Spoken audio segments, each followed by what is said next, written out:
Le ridicule et la méchanceté sont ses traits de caractère. La haine est un poison mortel dont beaucoup se nourrissent pour vivre. Il n'y a pas d'entrepreneur audacieux qui ne fabrique pas automatiquement jalousie, envie, critique, caricature, diffamation et désinformation. Bienvenue sur Radio Espace Guinée, la radio dont les autres s'inspirent. Radio Espace Guinée. À Conakry, sur 99.7. En région, à Labé, Kakandé, sur 99.7. À Cancan, sur 99. Tous les matins également, vous avez accès à cette émission via Espace TV. Merci de nous rejoindre sur cette chaîne via Canal+, entre autres. Les bouquets Canal+, vous avez accès à cette chaîne. Canal 243 exactement. Vous nous écoutez à la radio Espace aussi sur le bouquet Canal+, 538. Si vous êtes du côté de Dakar, vous nous regardez sur la TNT, au Mali également avec TNT South Africa. Merci à Solitaire, entre autres, voilà, et à Star Times. Ils sont très nombreux, ces opérateurs évidemment à Relais, Espace TV, mesdames et messieurs. Continuez à réagir, le contact s'affiche juste en bas de l'écran si vous voulez. C'est le 00224 si vous nous écoutez à la radio, 657 39 13 13, avec plaisir. Dans un instant, nous allons essayer de relayer vos messages dans cette émission, les GG de l'actu, de l'opinion, du débat, les ingrédients d'une recette évidemment excellente. Les grandes gueules, c'est tous les jours à partir de 9h évidemment sur Radio Espace avec les chroniqueurs les plus prisés de la bande FM en Guinée, mesdames et messieurs.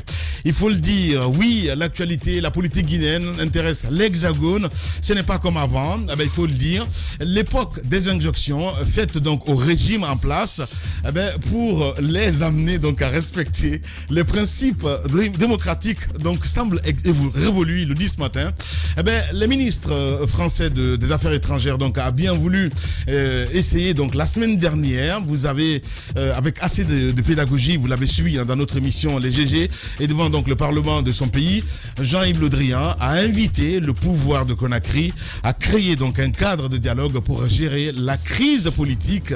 Il avait déjà exprimé donc ses réserves sur le processus qui a conduit donc au changement constitutionnel de l'année dernière, même s'il ne suscite pas évidemment plus, on va dire comme ça, la même réaction comme à l'époque. Nous essayons de comprendre ce matin, pour la crise guinéenne, les élus français entendent de l'Élysée des actions fortes pour obtenir donc la libération des opposants politiques. C'est le cas de Sébastien Nadeau, membre du mouvement des progressistes. Il est député à l'Assemblée nationale du côté de la France, donc il va intervenir ce matin dans cette émission Les GG sur Radio Espace Guinée. Continuez à réagir, les contacts s'affichent avec Amadou Sow. Nous allons essayer de faire lecture de quelques messages, si vous le voulez bien, maintenant sur le 657 39 13 13. Voilà, avec ce premier message qui nous envoie donc Sam Souma. Je suis ému de votre sympathie Espace, des hommages que vous avez donnés ce matin à notre frère et ami Chérif. Please, passez-moi ma gratitude à tous les panélistes ce matin. Ton frère Sam Souma qui nous envoie ce message. On reste dans le sillage avec Sinani aussi qui nous écrit: bonjour les Gigi, bonjour à toute l'équipe. Merci à Ahmed Kourouma pour ce beau poème à la mémoire donc de notre cher et regretté frère. Tout le monde dans le vrai sens, que l'âme de Shérif Washington repose en paix. Et merci encore une fois à Dafo Média pour une minute de silence. Mes sincères condoléances au PM Ibrahim Kassori Fofana. On reste dans le sillage avec toujours l'inconditionnel de cette émission, Afamoussa Makadjabi. Bonjour les GG, bonjour à toute l'équipe. Shérif de Washington était d'une grande valeur. Il était un homme ouvert et respectueux de tous. C'est une perte pour la Guinée, pour l'Afrique, il veut dire. Mes sincères condoléances à toutes et à tous. Merci Lamine pour cette minute de silence. C'est aussi cela, la Radio Espace. Merci beaucoup. On va aller maintenant avec les internautes évidemment sur le 657 39 13, non plutôt sur le hashtag Espace GG avec notre cabinet Condé, le réalisateur de l'émission Papoutou, l'homme de nuit. Merci à Mafata Sano, ils sont très nombreux évidemment du côté de la régie. On part avec Bakari Itala Kourouma qui nous écrit: bonjour Lamine, bonjour à toute l'équipe, j'ai coulé les larmes suite au vibrant hommage que vous venez de rendre donc à Shérif de Washington. Paix à son âme et sincères condoléances à tout le peuple de Guinée. La Covid-19 est une réalité. Respectons donc les gestes barrières. C'est un auditeur qui nous envoie ce message. Alaï Dissot, du côté de l'abbé, qui nous écrit: bonjour Lamine. La miche de pain est vendue ce matin à l'abbé à 4000 francs au lieu en place de 2500 francs guinéens, 3000 francs, soit une augmentation de 1000 francs à 1500 francs par pain. Cela est officiel donc à l'abbé. Donc bonjour les conséquences. On reste avec Cissé Bankonko aussi qui nous écrit: bonjour les GG, c'est parce qu'on demande, on dépend trop des exportations du blé, sinon on peut fabriquer du pain et des galettes à partir du mil. Ça se passe donc au Mali. Chers décideurs africains, investissez dans l'agriculture, c'est dans ça on pourra atteindre évidemment l'autosuffisance alimentaire. On reste avec Soto Trossi, lui c'est Sekou Cheikh d'Akité qui nous écrit également sur Twitter: bonjour les grandes gueules. Bizarrement, la grève est devenue le quotidien des Guinéens, de secteur en secteur. On ne fait qu'assister donc à la naissance des nouveaux syndiqués après donc la suspension de la grève des enseignants du supérieur. Et voici donc une autre qui s'annonce à l'horizon: gouverner autrement. On reste avec Ibrahim Khalil Bamba qui nous écrit également sur Twitter, #GG. Bonjour les grandes gueules, bonjour à toute l'équipe. La mort de Shérif vient rallonger la liste des victimes de Covid. Cela nous amène à réfléchir évidemment sur l'efficacité de ce vaccin. Il est parti si tôt, mais il a su marquer son temps et bien remplir donc sa condition, mortelle à travers les actes posés. Repose en paix, Shérif de Washington. Keita Mainaim, lui, il s'appelle comme ça sur Twitter. Bonjour les grandes gueules, bonjour à toute l'équipe. Par rapport à la flambée du prix du pain sur le marché, moi je dirais aux Guinéens de s'adapter à la conjoncture mondiale en changeant donc nos habitudes alimentaires, car il faut attendre une solution venant de ce régime. Il n'en a point. Donc voilà, c'est un auditeur évidemment qui nous envoie ce message. Youssef, du côté de PEDN également, qui nous écrit sur Twitter: la disparition de Shérif de Washington doit nous rappeler que la Covid n'est pas encore vaincue et elle continue donc de faire des victimes dans le pays. Munissons-nous des gestes barrières pour venir à bout de cette pandémie. Paix à l'âme du défunt. #espace GG. Seyou Koumar Bolé aussi qui nous écrit: bonjour les grandes gueules. Si l'argent disparaît à Sékou Terea ou à la BCRG, à la Banque Centrale de la République de Guinée, c'est pas la disparition d'un coffre dans une des plus grandes universités du pays qui va nous étonner. Donc voilà, lui il le dit, il n'est pas étonné en fait. Il veut dire toutes mes condoléances aux collaborateurs et à la famille de Shérif de Washington. Santigui, il s'est fait appeler comme ça sur Twitter: bonjour les grandes gueules, il faut demander à ceux qui gardent la clé de la billetterie et le coffre-fort. Il n'y a même pas de débat là-dessus. Anaïtagui, voilà, c'est un auditeur qui nous envoie ce message. Noumou qui nous envoie ce message: un coffre-fort qui disparaît dans une université, je suis tout simplement choqué. On doit suspendre toute l'équipe qui dirige cette université. C'est là-bas qu'on enseigne des cadres. L'exemple doit venir d'en haut. On reste avec un dernier, lui c'est Kerno Gobiko qui nous écrit: pardon, dites à celui qui a pris le coffre-fort à la billetterie de l'université de Symphonia de revenir emporter avec lui tout son personnel. Rien de sérieux dans tout ça. Voilà, c'est un auditeur évidemment qui nous envoie ce message. Ils sont très très très nombreux évidemment ce matin à réagir. Citanium aussi qui nous écrit: paix à l'âme de Shérif Washington, repose en paix. Une belle âme, Citanium évidemment qui nous envoie ce message. Chanté aussi qui nous écrit ce matin: Abdoulaye Chantier, voilà, les casseristes, bonjour les GG. Nous perdons un homme irremplaçable de par sa gentillesse, sa générosité et son savoir-faire. Nous perdons le maillon fort de la chaîne.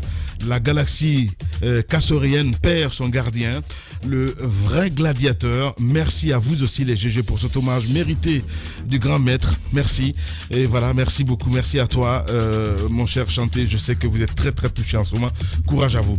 On va continuer le débat dans un instant, évidemment, mon cher Moussa. Vous étiez évidemment sur cette enquête du côté de l'aéroport international de Conakry-Bessia, même si vous qui ne m'avez pas envoyé les photos. Oui, ça serait intéressant que les auditeurs évidemment puissent voir un petit peu. Voilà. Si vous avez envoyé un cabinet, il n'y a pas de problème. J'envoie un cabinet pour des raisons d'enquête, donc on ne peut pas pour l'instant sortir l'image. J'attends que les services appropriés le fassent, parce que la dame elle a été mise, elle et ce qu'elle transportait, sa marchandise illicite, à la disposition de l'OCAD.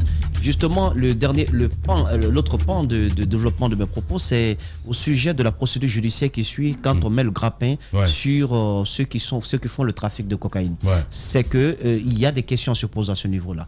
Combien de personnes ont été interpellées ici par nos services de sécurité, détenant des quantités importantes de cocaïne.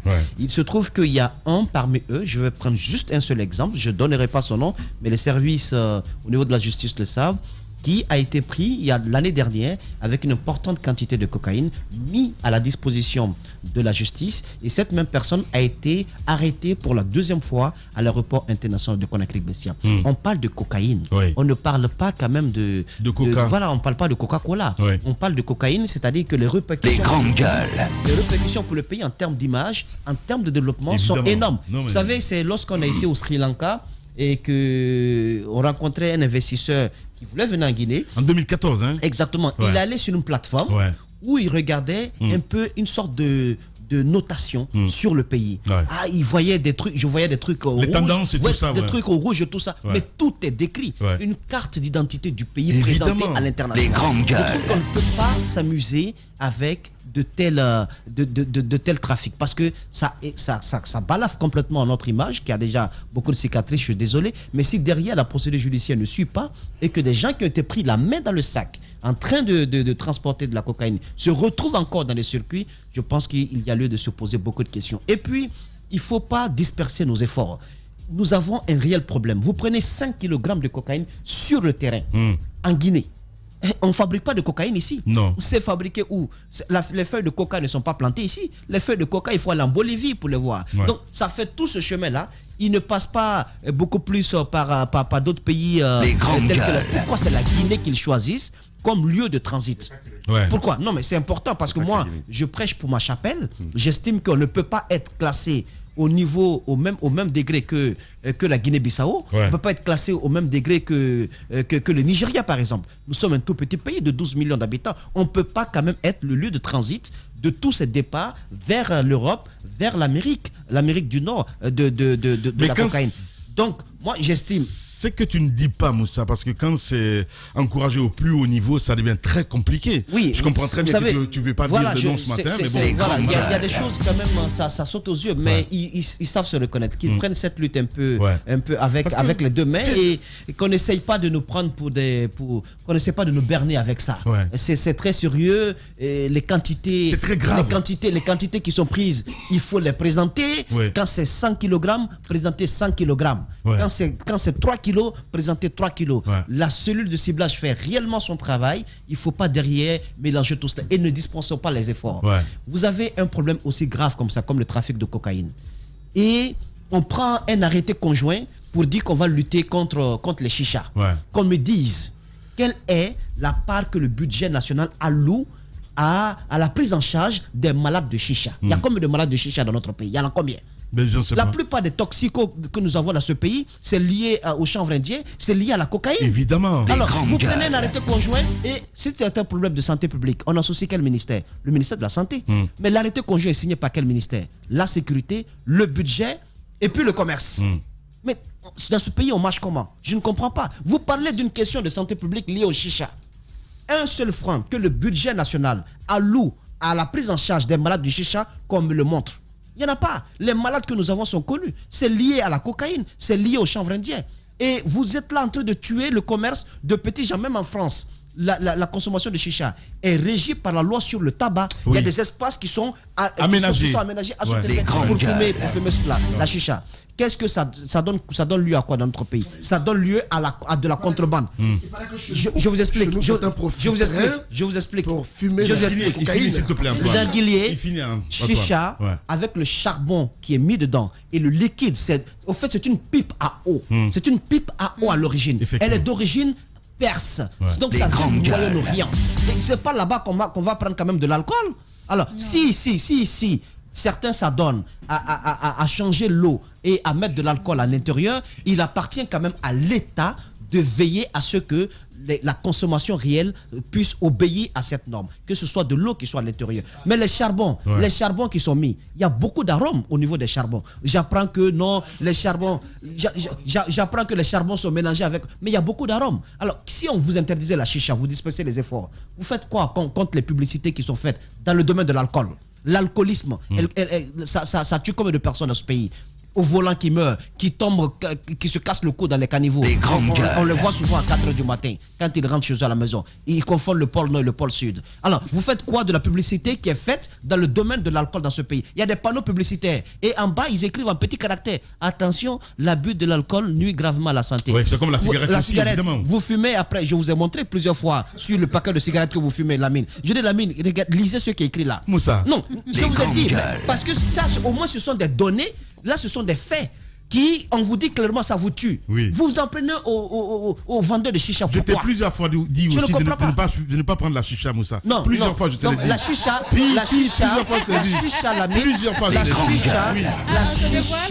fait chuchoter, mais ça ne crée aucun problème. Que un seul. Où est le chercheur? Vous savez, dans ce pays, il y a un représentant des produits illicites prohibés qui représente un peu certaines organisations internationales. Dans ce pays, il existe. Il n'a même pas été associé à la prise de l'arrêté conjoint. Le ministère de la Santé n'a pas été associé. La mine, c'est un faux fuyant. Il n'y a pas d'urgence en matière de lutte contre la chicha. C'est régi, il faut en faire de même. Ça donne lieu à de la contrebande. Aujourd'hui, vous êtes obligé de payer un tout petit peu pour dire: ah, vous pouvez fumer ici, mais restez caché. Ça donne lieu à un trafic. C'est pas normal. Occupez-vous de l'essentiel. Luttez contre la coque, parce que la coque commence déjà à s'implanter dans ce pays. On n'implante pas, mais on saisit 100 kg dans notre pays. Lutter contre l'alcoolisme. L'alcoolisme tue également dans ce pays parce qu'on en boit suffisamment beaucoup. Ils ont pris un arrêté contre certains types d'alcool, mais mes parents comme Antoine Kouma, ils ne comprennent pas ça. Alors on n'a pas dit ils vont tout boire, ils vont tout prendre. Donc il y a des chantiers. Non, il y a des choses sérieuses. Qu'est-ce qu'il arrive? Il y a des choses sérieuses ici. Oui. Je ne veux pas qu'ils dispersent les efforts. Il y a des choses sérieuses dans ce pays. Ils s'attaquent à ce qui n'a pas de sens. Voilà. Bien, vous êtes chez les GG. Les journalistes accoucheurs de vérités diverses, pertinents et rusés, sans langue de bois, cultivés, nécessaires pour des journalistes. Les grandes gueules, des personnalités acquises par le travail, ce qui leur donne poids et légitimité à interviewer tout le monde. L'épopée des grandes gueules ou le socle de la liberté d'expression en Guinée depuis plus de 10 ans. Tous les matins également, évidemment, sur Espace TV, le show qui vous parle et qui parle de vous.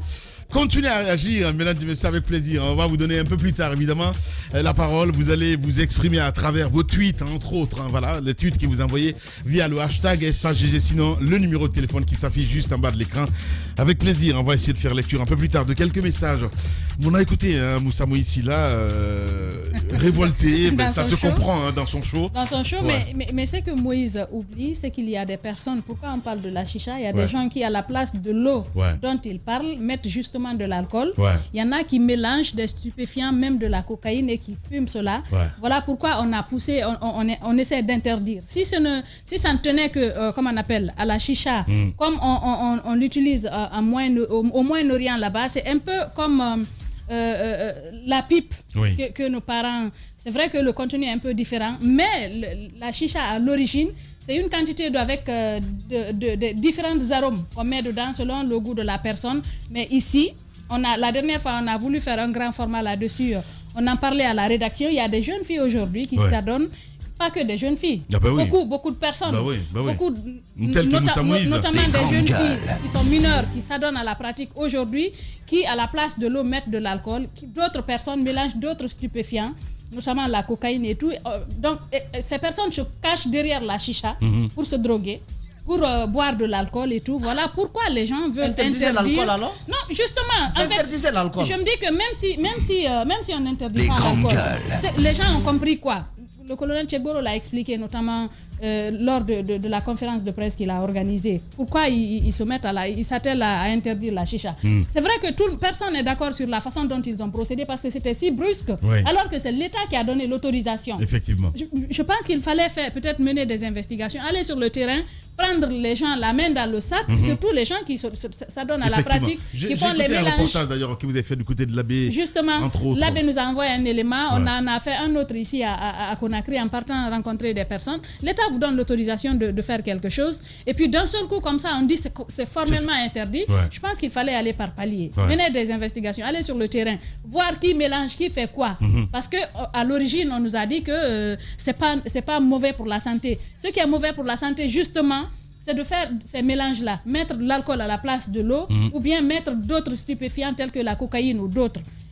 De toutes les façons, je pense que les dispositions, c'est important de les prendre parce que ça y va c'est une question de santé publique, comme Moïse l'a dit, mais ce serait aussi important de faire de la sensibilisation parce que pratiquement les gens ne savent pas. Moi, ce qui m'intrigue dans cette pratique, c'est le fait que plusieurs personnes, par exemple, puissent utiliser la même pipe alors qu'il y a des maladies, par exemple, au niveau de les maladies transmissibles.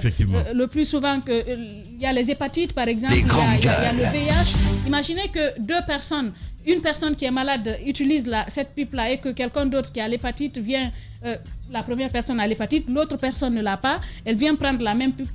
La porte est ouverte pour la prolifération des maladies. Je pense que c'est important de sensibiliser, d'être sur le terrain justement pour juguler cette pratique. Justement, qu'il faut-il faire aujourd'hui pour freiner, je veux dire, parce que ce qui se passe à l'aéroport, c'est pas la première semaine où Moussa parle de ça, parle de la drogue là. Par rapport à la cocaïne, il y a quand même une question qui me taraude l'esprit. À chaque fois on procède à des arrestations, on communique.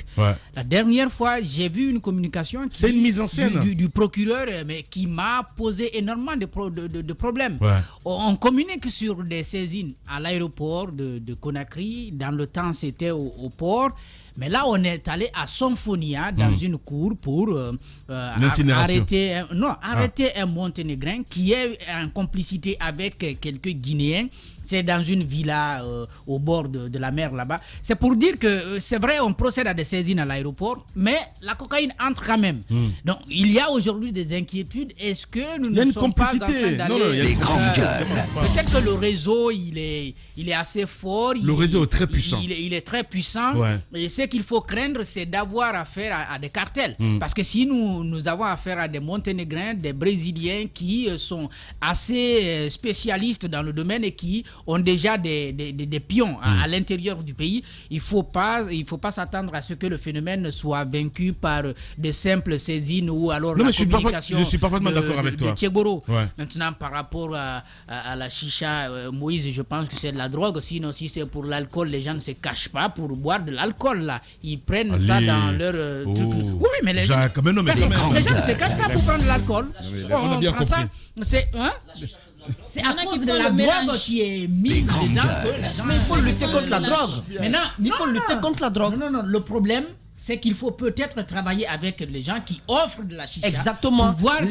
Pour voir comment, n'est-ce pas, on peut réglementer, limiter, n'est-ce pas, la consommation et peut-être voir aussi l'âge des personnes qui arrivent là. Parce qu'il y a la question de liberté aussi. Merci beaucoup, mon cher Jacques. Allez-y, mon cher. Non, plusieurs constats. Ça vous étonne un petit peu ou pas du tout? Parce que quand même, c'est la deuxième fois. On parle de ce sujet ici en ce qui concerne les saisies à l'aéroport. Il l'a dit, Moussa, en tout cas ceux qui s'occupent là-bas. Comme si, ok, nous on fait notre boulot, c'est à vous maintenant de jouer votre rôle. Oui, tout à fait. Et si, je veux dire, là-haut ne suit pas... Dans une chaîne, s'il y a un maillon qui saute, c'est que la chaîne se rompt. Mais je suis d'accord avec vous. Cela étant, il faut quand même expliquer à nos auditeurs ce que... C'est un peu comme la route de la soie. C'est-à-dire qu'aujourd'hui, l'Afrique subsaharienne, donc le continent, l'ouest du continent, donc nous, la Guinée, le Sénégal, la Gambie, etc., sont devenus effectivement un passage obligé des narcotrafics vers l'Europe, puisque de l'autre côté, c'est un peu saturé. Donc ça, il faut l'expliquer. Maintenant, moi, je rends hommage à nos douaniers qui font un travail extraordinaire et malheureusement, effectivement, il faudrait qu'au niveau de la justice, ça suive. C'est-à-dire qu'il y a des pays, il faut quand même que les gens sachent qu'il y a des pays où quand tu es pris avec de la drogue, soit l'Arabie Saoudite ailleurs, c'est la peine de mort. Tu encours la peine de mort. Ah, mais tu sais qu'il y a un camion quand même qui a disparu ici. Oui, absolument. Quand on parle des médicaments et tout ça. Oui, j'allais en parler. J'allais en parler, justement. Exactement. Il y a des choses qui disparaissent dans ce pays de manière très très bizarre. C'est incroyable. Un camion quand même. C'est comme les coffres-forts. C'est comme les coffres-forts. Oui, comme les coffres-forts. De manière très bizarre. Maintenant, pour la chicha. Bon, moi, je suis heureux de savoir que mon petit frère Moussa Moïse maintenant fume de manière clandestine dans les bars, le tard le soir. Mais je pense qu'on vient de lui ôter. Mais tu sais, la chicha, c'est un peu les contes des 1001 nuits. C'est la Perse. C'est toute la beauté de la convivialité. Maintenant, on vient enlever ça à notre petit frère. Il a de quoi être en colère. Les grandes gueules. Cigare, hein? Bien. Allez-y, mon cher Antoine. Ça vous étonne ou pas du tout voilà, parce que de toute façon, tant que les barons ne sont pas identifiés, ça devient très compliqué. Je parlais des Russes tout à l'heure. Ça me rappelle juste le Daddy Show à l'époque, à sa venue. On a vu ces Guinéens qu'on a présentés à la télévision qui, on ne le savait pas, étaient de grands... qui étaient experts dans le domaine du trafic de drogue. On a vu des Guinéens se confesser en plein direct à la télévision, s'excuser, demander pardon au peuple de Guinée à l'époque. On se souvient du fils de l'ancien président, Ousmane Kanté, et de bien d'autres cadres qui ont été présentés à la télévision qui sont encore en poste, malheureusement. Et on a vu même des réalisations de quelques cadres qui étaient là. Ça rappelle encore ce moment-là. Et le même monsieur qui, à l'époque, luttait farouchement contre ce trafic de drogue, c'est lui qui est toujours à son poste. Je parle de Tieboro, qui a été renforcé peut-être par d'autres services, qui essayent tant bien que mal de mettre la main sur ceux qui trafiquent il fait son mieux, en tout cas de ce côté. J'ai l'impression aujourd'hui que Tieboro, il fait tout sauf la lutte contre la drogue. Je suis désolé. Il se disperse. Il se disperse. Tieboro doit se concentrer. Ce n'est pas Tieboro. Il se disperse. On l'a fait disperser. On a fait disperser Tieboro. Il s'occupe. Ce n'est pas lui. Du shawarma, par exemple. C'est quoi le nom de son service, Antoine Kourma? C'est quoi le... C'est un service spécial de lutte contre la drogue et du grand banditisme. Justement. Donc, ce que je me dis, on l'a fait disperser.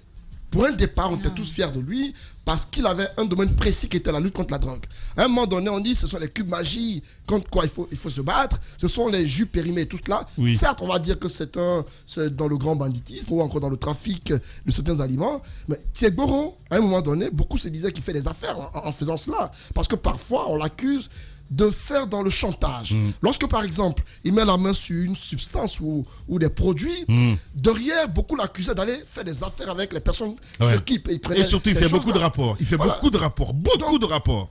Il y a eu le cas de Modibo. Moussa parlait de la viande pourrie. De Modibo qui, à tort, on va le dire ici, a été accusé. Et donc, je me dis, pour cette histoire de cocaïne, la femme, on l'a vu en image, avec les fesses inéquitables, avec d'un côté...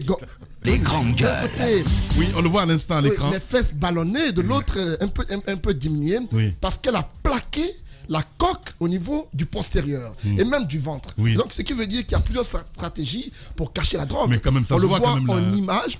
Si vous ne le savez pas, vous la voyez passer. Mais ça se voit quand même là. Elle est bien formée. Les grandes gueules. Pour ceux qui ne savent pas, qui veulent voyager, qui la voient à l'aéroport, ils seraient tentés de la draguer parce qu'elle est bien en forme, mais ils ne savent pas ce qu'il y a dans le fond. Et donc, ce qu'il vous dit, c'est Antoine. Mais dans le fond, c'est Antoine. C'est ce qu'elle porte. Et donc, ce que je veux dire, pour clore.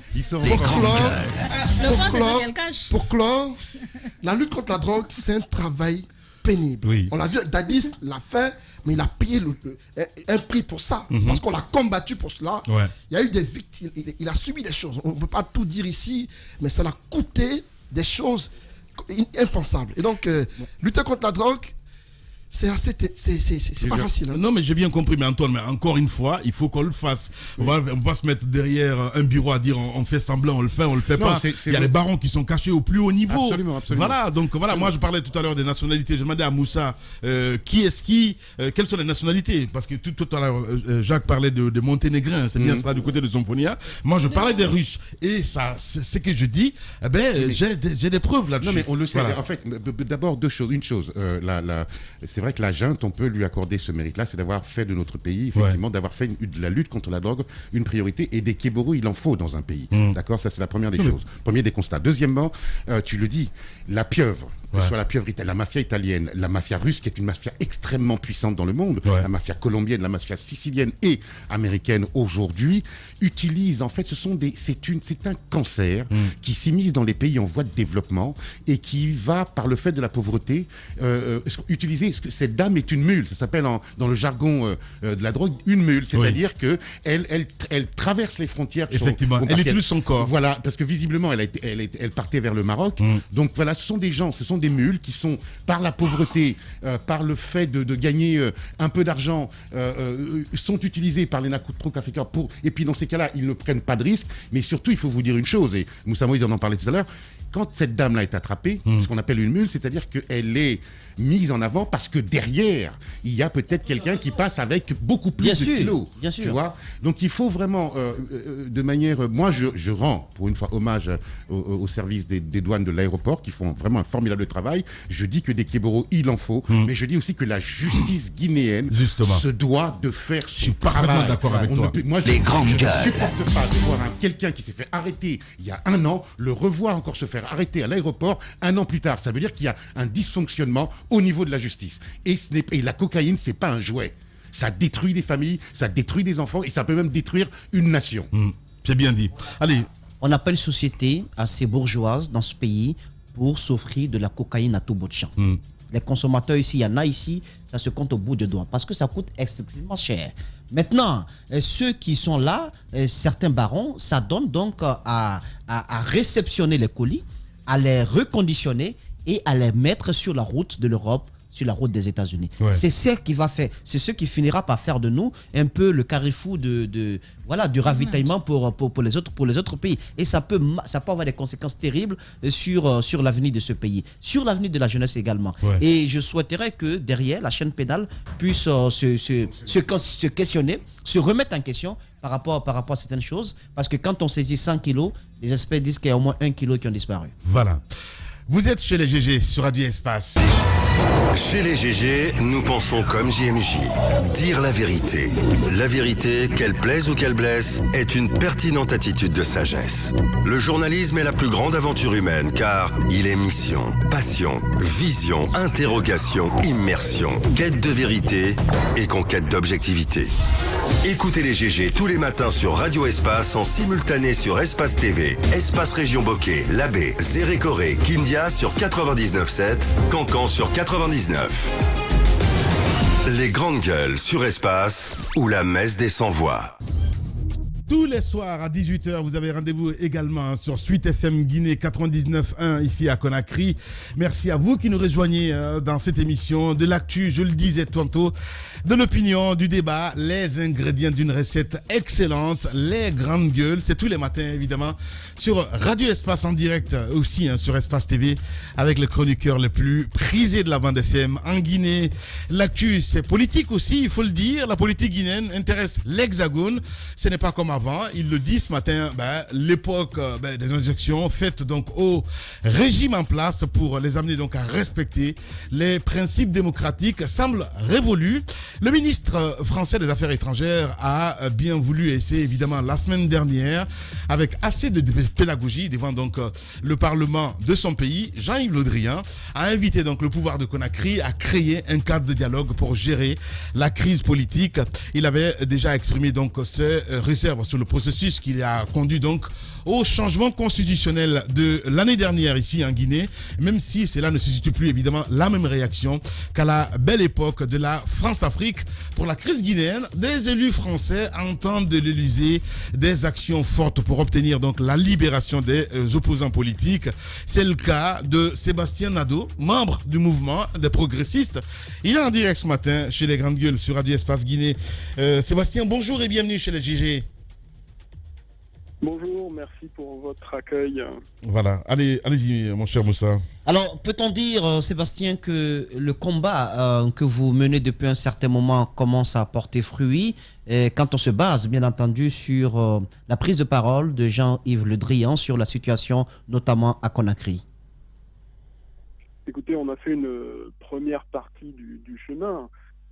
Un processus démocratique, c'est un combat toujours de long terme, en mobilisant pas mal de personnes en France.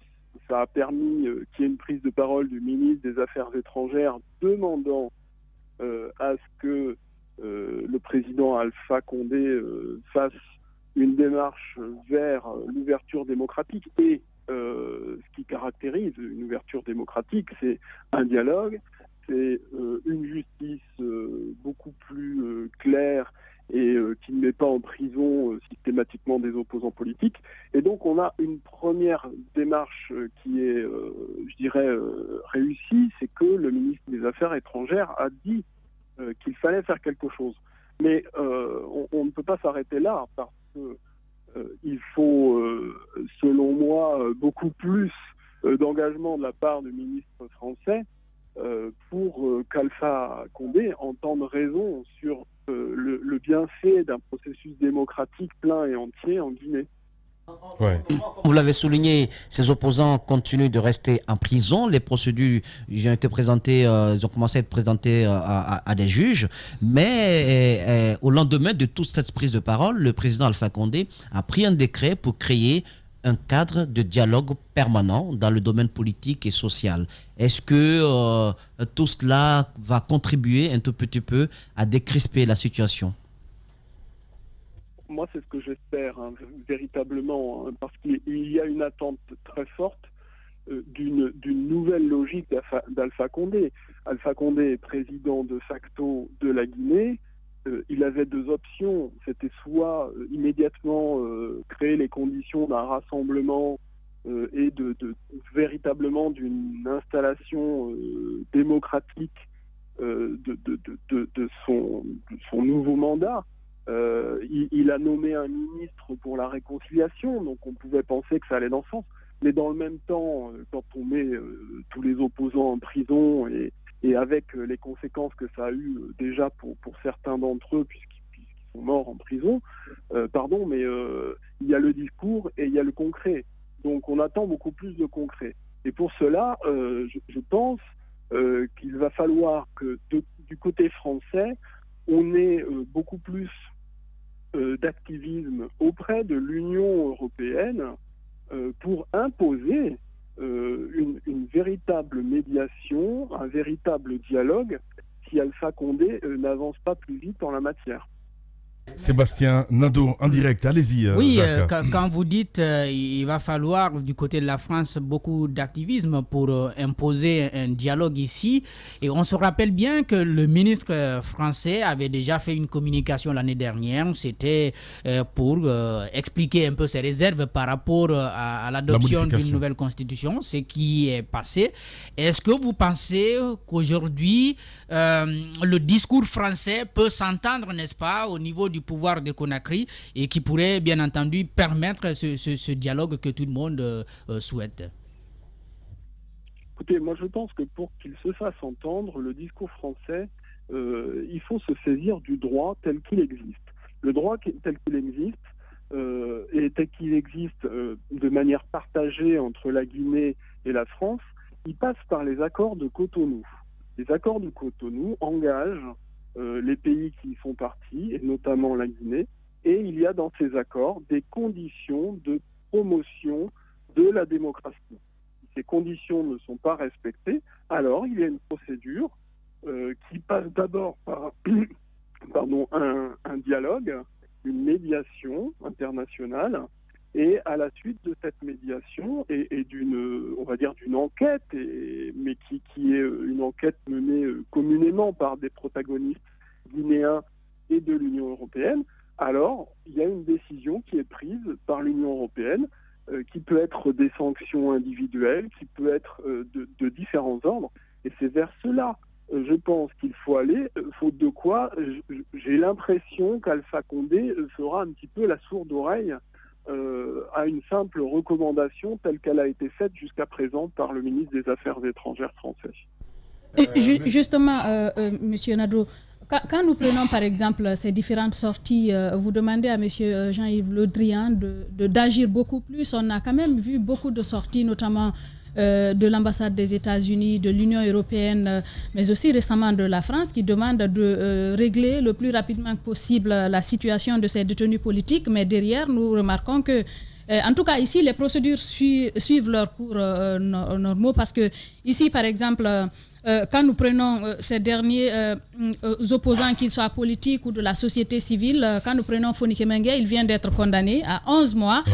Il y a un autre pour lequel, la Madic Sans Frontières, pour qui on a requis 10 ans d'emprisonnement. Est-ce que vous pensez que ici à Conakry, les messages, les appels de l'international sont bien suivis, sont bien reçus? Est-ce que vous ne pensez pas que le président se dit, on est un État indépendant, quand nous avons, par exemple, des gens qui sont arrêtés par notre justice, nous laissons, nous les jugeons, nous les condamnons, on devra recevoir de quelqu'un venant de l'extérieur.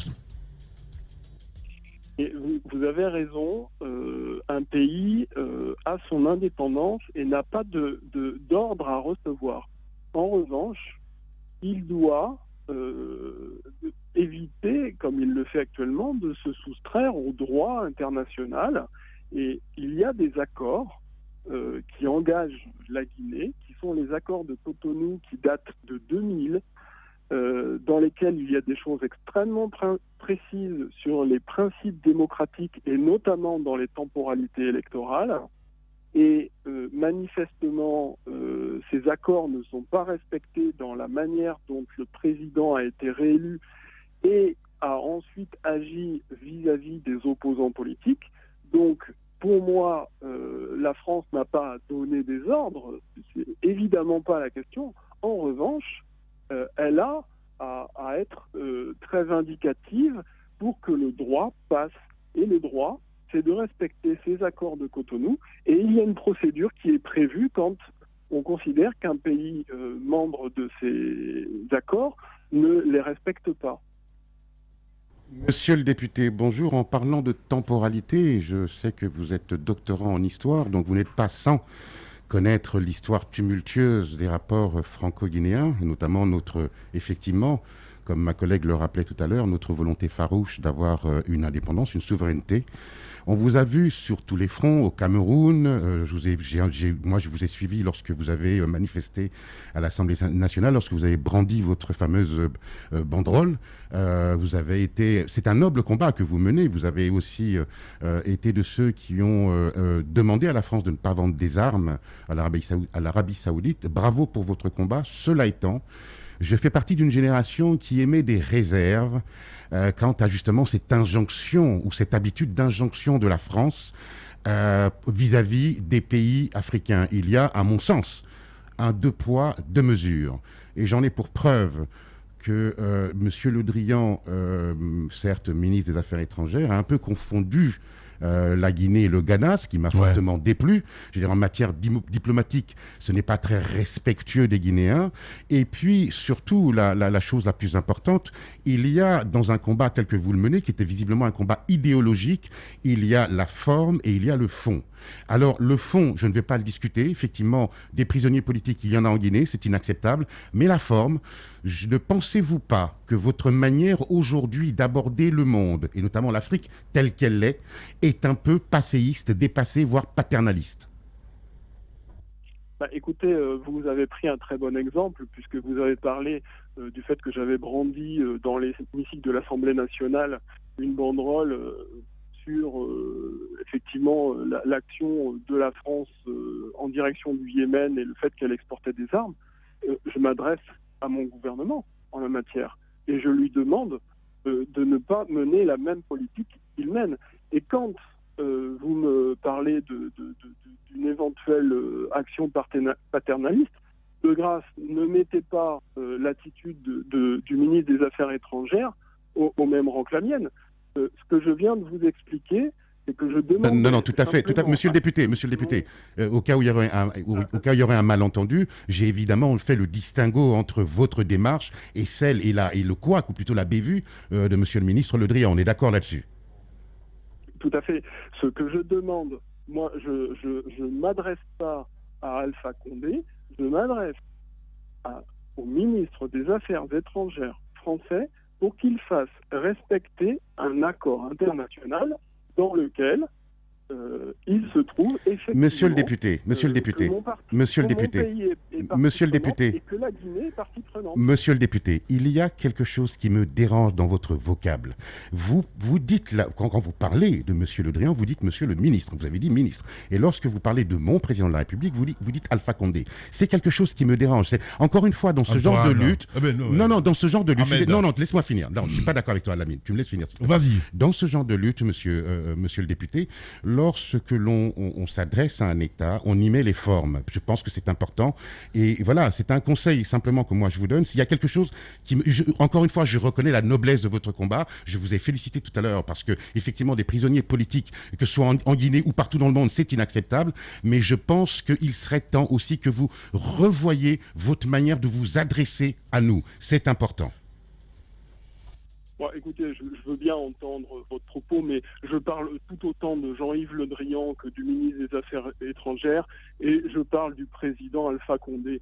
Donc je crois vraiment que là vous faites erreur en la matière, et par ailleurs, le présentateur de l'émission m'appelle Sébastien, et je n'y vois aucun inconvénient. Donc je crois que là, c'est déplacer complètement le débat. Le débat, il est le suivant.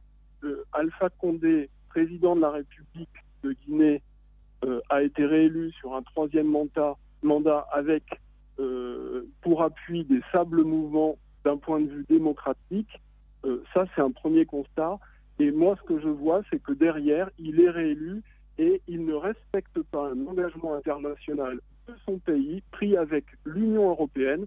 Et moi, je demande à la France d'intervenir au sein de l'Union européenne et non pas directement, d'intervenir au sein de l'Union européenne pour que les accords de Cotonou soient respectés. Et donc, je pense que ce n'est pas une action politique d'un ex-colonial ou néocolonialiste, c'est quelqu'un qui considère que le droit est suffisamment difficile à ériger dans ce monde pour ne pas passer par-dessus et pour essayer de le faire respecter. Ça concerne la Guinée, ça concerne mon pays. J'ai des sujets qui sont internes à mon pays sur lesquels je travaille dans ce sens.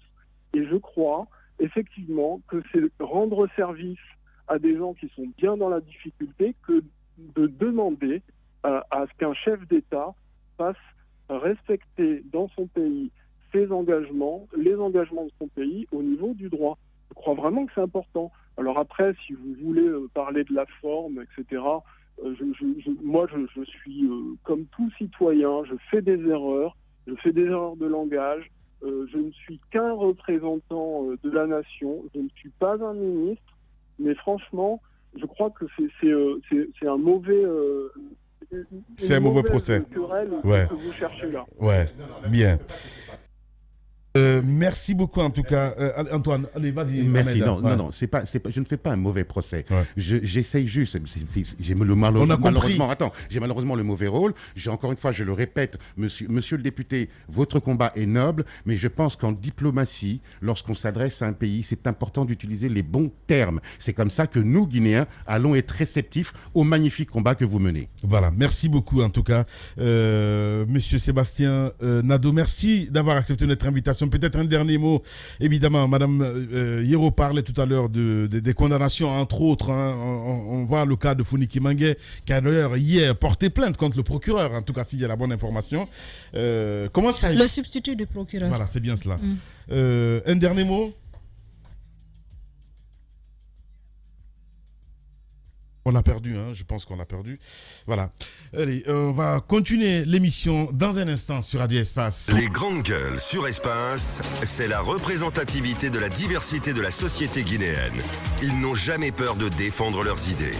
Entre débats animés, accrochages et éclats de rire, 2 heures de talk show pour parler, décrypter et débattre de l'actualité et des véritables préoccupations des Guinéens. De 9h à 11h sur Radio Espace et en simultané sur Espace TV. Espace. Oui, on a terminé carrément ce matin, mon cher ami. Allez, vas-y Moussa, en quelques secondes. Juste pour Ahmed Kourma, pour lui dire qu'on ne peut pas s'apitoyer sur du superficiel en mettant de côté l'essentiel qui est pour moi l'humain. Il y a des hommes comme vous et moi qui sont en train de croupir en prison pour des considérations politiques. J'estime que sa remarque, d'abord, elle est condescendante et elle ne tient pas compte de l'urgence de l'heure. L'urgence de l'heure plutôt, c'est comment amener le pouvoir public, le gouvernement, à ouvrir les yeux sur des exactions qui sont en train de se commettre ici en matière des droits de l'homme, sur des détenus politiques qui perdent la vie en prison et sur des procès qui donnent l'impression qu'ils sont téléguidés ou à partir de la présidence de la République. Voilà un peu ce qui se passe. Maintenant, la dernière phrase, avant que tu me parles, la dernière phrase, c'est que on parle de souverainistes dans notre pays souvent lorsque on nous rappelle que nous avons des engagements internationaux et que nous avons des valeurs universelles en partage telles que les valeurs des droits de l'homme. Là, en ce moment, on se dit, écoute, nous sommes des pays indépendants, nous sommes souverains et ceci. Mais lorsqu'il s'agit de l'aide au développement, lorsqu'il s'agit de l'aide publique, là, on n'en parle pas, on ne devient pas souverainiste. Tu sais, c'est facile d'avoir ton ton de défenseur. Je défends. Attends, j'ai précisé dans mon intervention que je reconnaissais la noblesse de son combat. Laisse-moi finir. Mais, comme Diaga l'a rappelé, il y a une chose qui est importante. La France n'est pas entendue par la Guinée aujourd'hui. La preuve, Fonikè Menga a été condamné, il a dû porter plainte contre des gens, etc. Je suis humainement, ça me touche ce qui se passe dans mon pays. Mais pour que justement la France soit de nouveau entendue, qu'elle fasse une forme de pression sur l'État guinéen, je pense que la diplomatie et le langage est important. Le langage. Donc ne fais pas de moi quelqu'un qui défend les... Je suis en train de te dire, la même énergie. Je voudrais que tu mettes la même énergie dans... C'est ça les GG. Et c'est ça les GG. Je pense que l'essentiel, le plus important ici, c'est ce message qui pourrait peut-être amener la Guinée à revenir à de meilleurs sentiments en ce qui concerne les questions des droits de l'homme. Qu'on dise M. Alpha Condé, qu'on dise M. Jean-Yves Le Drian, en attendant, il y a des hommes dont les droits sont violés, qui sont en train de... qui sont détenus, qui croupissent en prison, des terminologies. Je pense que c'est pas important. Allez-y, Jacques. Je crois que sa communication a été précise. Il s'adressait à son ministre pour inviter ces derniers à jouer un rôle auprès de l'État guinéen pour que les accords de Cotonou soient respectés, les accords auxquels la Guinée est partie prenante. Je pense que ça, c'est la moindre des choses. Mais comme je l'ai dit, ce n'est pas un début. Il y a un sentiment comme quoi le langage de la France ne passe plus dans tous les pays. Et ça ne concerne pas seulement la Guinée. Dans la plupart des pays, les gens se montrent moins réceptifs. Oui, c'est bien. Ça, c'est une réalité, malheureusement. Allez-y, Antoine. Moi, je parlerai plutôt de cette tournée d'Alpha Condé hier dans les rues dans quelques bureaux à Kaloum. Mais si, c'est important parce que il a voulu lier l'acte à la parole. Le président, au-delà des simples mots, est allé sur le terrain pour voir si ce qu'il a donné comme instruction est respecté. On a constaté qu'Alpha Condé a emporté avec lui des Attention, il faut dire Monsieur le Président. Non, quand même. Dans ce cas, je dirais Antoine. Elle a du professeur Alpha Condé. Mansa Fama. Eh bien si, elle a du professeur Alpha Condé. Non mais Attends, je rigole. Je sais. Nana quoi, si vous voulez. Donc, il a été dans les bureaux hier. La démagogie, tout ça. Il a emporté avec lui... Il a emporté avec lui des écrans, des postes téléviseurs. D'ailleurs. Et il a été au ministère du Budget dans d'autres départements. On apprend. Mais attendez que je finisse, Ahmed, quand même. Voilà, allez, vas-y. J'ai pris patience à vous écouter. Vas-y. Depuis longtemps, tu ne fais que parler seul. Bien. Donc, c'est ce que je veux dire. Oui. Hier, on a vu un Alpha Condé très remonté contre ses cadres qui a voulu faire respecter l'heure. Ceux qui n'étaient pas à leur poste hier, à son arrivée aux différents bureaux, on apprend ce matin qu'il y a 49 cadres des départements dans lesquels il a été, qui demandent à ce qu'il soit sanctionné, que la sanction soit rendue publique. Il y a au ministère des Impôts, au budget, à la BCRG, où il y a eu 15 personnes qui n'étaient pas présentes à leur poste, contre qui ils demandent des sanctions. Et donc, ce matin, on a vu que les VA, dès 6 heures, étaient en train de filer pour aller vers Kaloum. On a constaté une sorte de course pour aller à leur bureau, alors qu'habituellement, c'est à 10 heures qu'on va aux différents bureaux. Je me dis que si Alpha Condé, bien sûr, a la volonté de changer les choses, cette façon de faire peut-être va permettre de voir les différents cadres à leur poste. Mais jusqu'à quand ça va durer, on se pose des questions. Parce qu'on a appris qu'il y a des bureaux hier où il y a des matelas qu'on a découverts avec la visite du président. Oui, mais ça, ce n'est pas. Bah oui. Non, mais non, des matelas. Non, Antoine. Non, mais il y a des lits. Des lits. Bah oui, des matelas ont été découverts hier dans des bureaux. Ça a été interprété. Pas des lits quand même. Ça a été interprété. Non, pas des lits, c'est pas normal. Ça existe. Ne me laisse pas parler. Ça existe, mais je dis c'est pas normal. Voilà. C'est pas normal. Bien. C'est pas normal. Des lits dans des bureaux. Bien. Ça rappelle une certaine détente. Bien. La détente. Allez, merci beaucoup Moussa. Voilà, parce que là, il est incontrôlable ce garçon-là. Hein, voilà.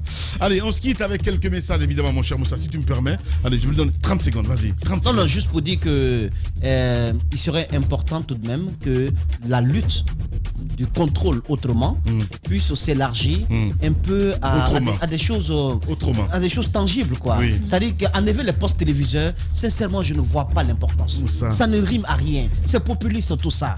Il faut s'attaquer à ce qui est important. Vous aviez mis récemment, l'année, il y a de cela 2 ou 1 an, vous aviez mis en place un système de pointage. Où est-ce qu'on en est avec l'évaluation de ce système-là? Merci Moussa. Attaquons-nous à la vraie réforme de l'administration guinéenne. Laissez les postes téléviseurs. Ils oublient que nous sommes à l'heure du numérique. Ce que le poste téléviseur fait, mon iPhone peut le faire. Mon ordinateur peut le faire. Allez-y prendre les ordinateurs et les téléphones portables aussi, au moment où nous sommes. Bien. Et lui, d'ailleurs, si vous le privez de son téléphone, hein, bah, là, ça peut aller dans tous les sens. Allez, on se quitte avec quelques messages, évidemment, que les auditeurs ont bien voulu laisser là, avec ce message qui nous parvient de l'Allemagne. Merci pour le temps consacré donc à Shérif de Washington. Il a été mon compagnon inséparable durant mon séjour aux États-Unis. Merci infiniment à Dafo Média, que son âme repose en paix dans le paradis. Général Bundouka Condé, attaché de défense en Allemagne, évidemment, qui nous a envoyé ce message. Lui, c'est Albert du Canada. Bravo, les GG, à travers votre hommage rendu donc au conseiller shérif de Washington, démontre que vous avez un cœur pour tous les Guinéens, sans exception, et que vous n'êtes pas là pour détruire les cadres du pays. Beaucoup de messages ce matin. Merci à DTS. Malheureusement, je dois rendre l'antenne. Cet autre aussi qui nous écrit de Sigiri, je pense bien. Merci aussi à Cissé. Voilà, il y a beaucoup de messages. Malheureusement, je dois rendre l'antenne. Merci à vous tous à l'international, à Cabinet Condé qui a réalisé cette émission côté télé, à notre Amadou Sow. Oui, Amadou Sow depuis 6h15 ici à la radio, à Mafata Sano, oui, à la régie, à Papoutou, l'homme de nuit, à Alassane Diallo, l'homme de nuit, à Vladimir Poutine, c'est bien cela, Malisila, je vais appeler Malik. Merci à vous tous. Dans un instant sur Radio Espace, vous avez rendez-vous avec Arnaud Bécher pour Zik, laisse passer la matinée, et sur Espace TV, les infos reviennent évidemment avec la rédaction politique, pilotée donc par Jacques Lewalino. Prenez soin de vous, on se retrouve demain pour une autre aventure. Prenez soin de vous, qu'Allah bénisse notre pays, la Guinée. Au revoir.